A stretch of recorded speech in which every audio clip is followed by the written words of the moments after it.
तो आज जो हम लोग टॉपिक कवर कर रहे हैं वो टॉपिक है the sense of collective belongings. तो हम शुरू करते हैं। Nationalism spreads when people begin to believe that they are all part of this same nation which when they discover some unity that binds them together. तो लोगों के अंदर राष्ट्रीयता की भावना, मतलब कि हम लोग एक है, हम लोग कास्ट सिस्टम ना हो के, मतलब सब कुछ छोड़ करके, कास्ट छोड़ करके, रिलीजन छोड़ कर सब कुछ को राष्ट्रीयता की भावना तब उन लोगों में ऐसा फैलने लगा कि हम लोग एक हैं। When people begin to believe that, जब लोगों को ऐसा समझ आने लगा, जब लोगों को ऐसा विश्वास आने लगा they are all part of the same nation, कि हम लोग एक राष्ट्र के लोग हैं। लोगों को ऐसा समझ में आने लगा, दिमाग खोलने लगा कि हम लोग एक राष्ट्र के लोग हैं। हम लोग ये नहीं है कि तुम हिंदू हो, तुम मुस्लिम हो, हम अपर कास्ट हो, तुम लोअर कास्ट हो। उन लोगों में इस तरीके का थिंकिंग जो तो धीरे धीरे खत्म होने लगा, लोगों में एकाग्रता की भावना डेवलप होने लगी थी। The sense of collective belonging came partially through the experience of united struggle.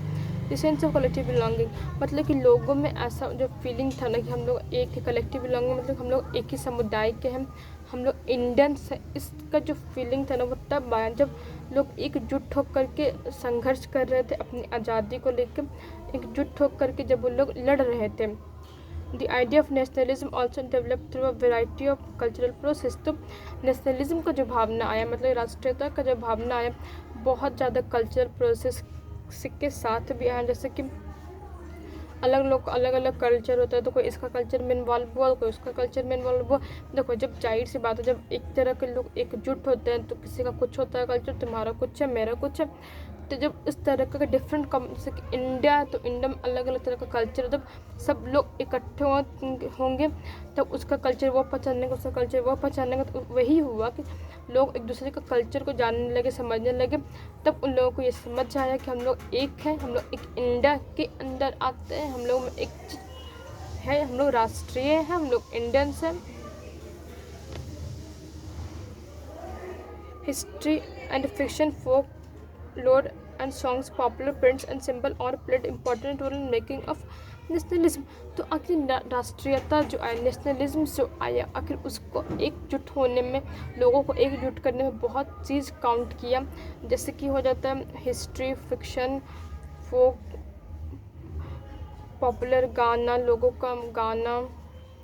The identity of the nation, as you studied in chapter 1, is most symbolized in figure on the. This helps in creating an image with which people can identify the nation. It was in the 20th century with the growth of nationalism that the identity of India came to be visualized with the image of Bharat Maa. It was in the 20th century. देखो, 20वीं सदी के यहाँ पे कहानी बोल रही है कि 20वीं सदी की बात है कि विद द ग्रोथ ऑफ, जैसे कि 20वीं सदी में क्या हुआ ना कि लोगों के अंदर नेशनलिज्म का फीलिंग डेवलप होने लगा कि हम लोग राष्ट्रीय हैं, हम लोग एक इंडिया के अंदर आते हैं। जैसे जैसे लोगों में राष्ट्रीयता की भावना डेवलप होने लगी, that the identity of India came to be visually associated with the image of Bharat Mata. तो जो भारत माता का जो इमेज था ना, उनके इमेज से लोगों के अंदर ये जो डेवलपमेंट होने लगा कि हम लोग एकजुट हैं। इससे धीरे धीरे भारत माता का जो डेवलपमेंट हो रहा था, एक इमेज बन रहा था भारत माता का। The image was first created by Bankim Chandra Chattopadhyay. ये जो भारत माता का जो इमेज था ना, वो सबसे पहले बंकिम चंद्र, पता नहीं हमको प्रोनाउंस करने को अच्छे से नहीं आ रहा, तो उनके द्वारा ये इमेज बनाया गया था। सबसे पहले भारत माता का जो क्रिएशन था, एक इमेज था, वो इन्हीं के द्वारा बंकिम चंद्र चट्टोपाध्याय के द्वारा ये क्रिएशन होया हुआ था। In the 1817 he wrote Vande Mataram as the hymn to the Motherland.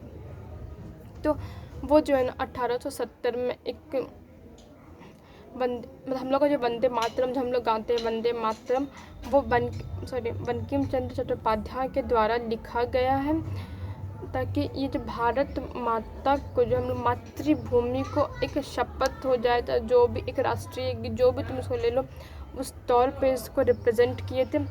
It was included in his famous novel